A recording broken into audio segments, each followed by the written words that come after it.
আমি অনির্বাণ চৌধুরী।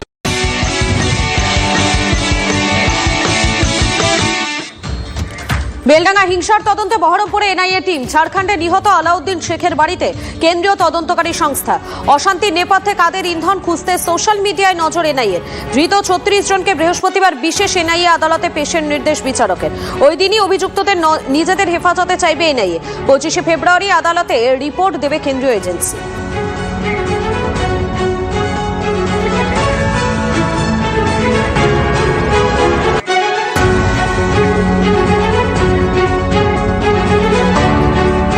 বেলডাঙ্গা হিংসার তদন্তে বহরমপুরে এনআইএ টিম।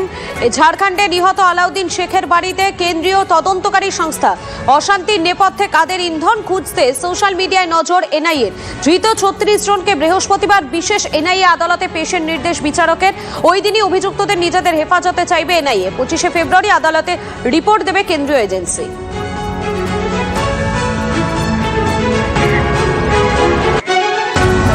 দেখছি কি আছে, সমস্ত বিষয় সমস্ত ব্যাপার প্রতি দেখছে। ফাইলটা আমি চেয়েছি আজ দেখে কি আছে কথা হচ্ছে, বিভিন্ন ব্যাপারের সাথে কথা হচ্ছে, দেন উইল সি কি আছে।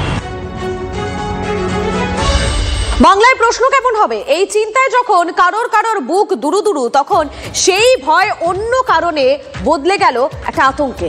মাধ্যমিক শুরুর মুখে পরীক্ষা কেন্দ্রে বিস্ফোরণ। প্রথম দিনই অঘটন কোচবিহারের তুফানগঞ্জে।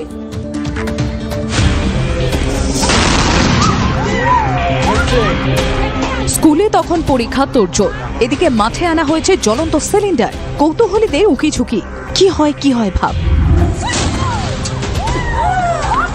তখনই বিকট শব্দে বিস্ফোরণ। আতঙ্কে শুরু হয়ে যায় ছুটোছুটি। মাধ্যমিকের পরীক্ষার মুখে স্কুলে বিস্ফোরণ। কোচবিহারের তুফানগঞ্জে নাককাটিঘাট স্কুলে চেপে বসে আতঙ্ক। পরীক্ষা শুরুর ঠিক আগেই স্কুলের ক্যান্টিনে তখন সিলিন্ডারে আগুন লাগে। পুলিশ কর্মীরা কোনো রকমে জ্বলন্ত সিলিন্ডার বের করে আনেন স্কুলের মাঠে। দমকল আসার আগেই বিকট শব্দে সিলিন্ডার বিস্ফোরণ হয়। একটা সিলিন্ডারে আগুন ধরেছিল, এরপরে ওরা একটু বিস্ফোরক হয়ে গেল সিলিন্ডারটা। যখন বিস্ফোরণ তখন দুটি স্কুলের 200-র উপর পরীক্ষার্থী বসে পরীক্ষা কেন্দ্রে। আতঙ্কে পরীক্ষার্থীরা হল ছেড়ে স্কুলের মাঠে বেরিয়ে আসে। পরীক্ষা শুরুর আগেই হয়েছিল, ওটাতে কারো কোনো অসুবিধা হয়নি। স্টুডেন্ট তখন ছিল না মাঠে এবং পরীক্ষা শুরুও হয়নি, কোনো রকম কোনো ক্ষতি হয়নি। পরীক্ষা শেষ পর্যন্ত নির্বিঘ্নেই কেটেছে, কিন্তু দিনের শেষে সিলেবাসের বাইরের বিষয়ে আলোচনার বিষয় হয়ে রইল তুফানগঞ্জে। কোচবিহার থেকে সুমন কল্যাণ ভদ্র রিপোর্ট, TV9 বাংলা।